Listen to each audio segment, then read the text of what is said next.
It was the week between Christmas and New Year's, and I was probably the only specialist, or one of a few, that was on the clock at that time. My phone rang, and I had a quick conversation with an appraiser who was working with a family, and he mentioned a coffee table. He said it might be something of interest. I asked for photos of the table, and as soon as I received those photos, I nearly fell off my chair. My name is Samantha Robinson. I'm Heritage's Chicago-based Director of Decorative Arts and Design. The table was a work by Isamu Noguchi, but not only that, it's a very rare, important, and valuable one. Isamu Noguchi is one of the most significant designers, artists, sculptors of the 20th century. My name is Michael Hartman. I'm Director of Design at Heritage Auctions. This is one of 4 of a particular model that Isamu Noguchi executed within the years of 1945 to 1947. It's the 4th to come to light. There are 3 others, and they're all in private collections. Noguchi is, particularly by the mid-1940s, an artist seemingly without boundaries. It's an important work not only because of its connection to Isamu Noguchi, but it's also an important work because it was acquired by and cared for by an average American family. There's a really exciting amount of documentation for this specific example. First, we found an incredible internal memo from Herman Miller regarding the table and its debut at the Merchandise Mart in Chicago. So July 5th, 1948, this table is on display at the Merchandise Mart in Chicago. Just 5 days after that, we were able to track down a Miami Herald article that was exploring all of the design trends on display at the Merchandise Mart.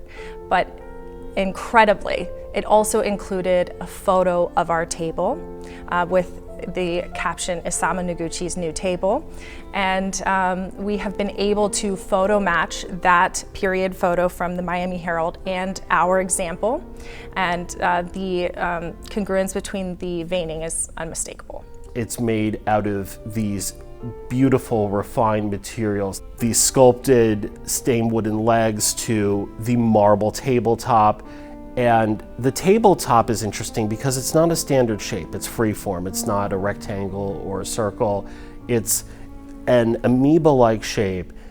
And at the center of it, off to the side of the center, there's an opening in the tabletop that receives a spun aluminum bowl with flanges on the underside to support it to the underside of the table. Our consignor's father, Willard Richardson, worked at Marshall Field's, the iconic department store in Chicago. In 1948, he had just been hired.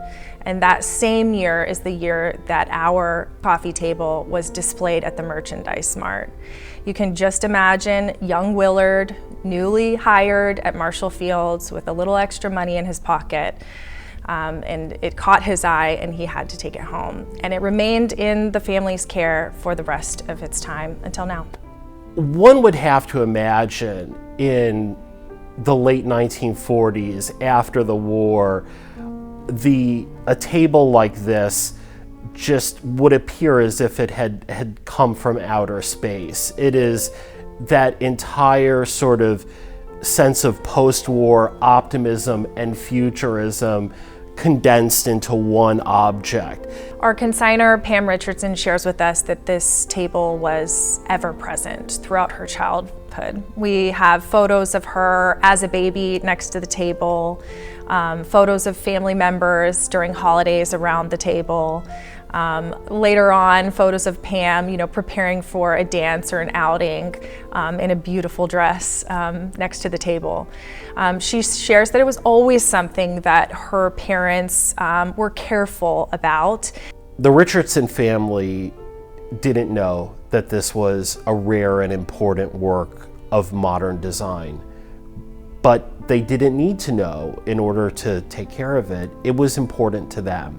And that was good enough. The process of securing and preparing this table for sale this November has been an unbelievable one. From getting to know our consignor and her family's history to discovering the incredible Chicago connection, just thinking that this table was on display, years and years ago, but just 2 blocks from our location in Chicago, to working with my colleagues and other experts from the Noguchi Foundation, Herman Miller, and elsewhere. We are just so honored to tell this story and to bring this table to market and eventually to bring it to its new home.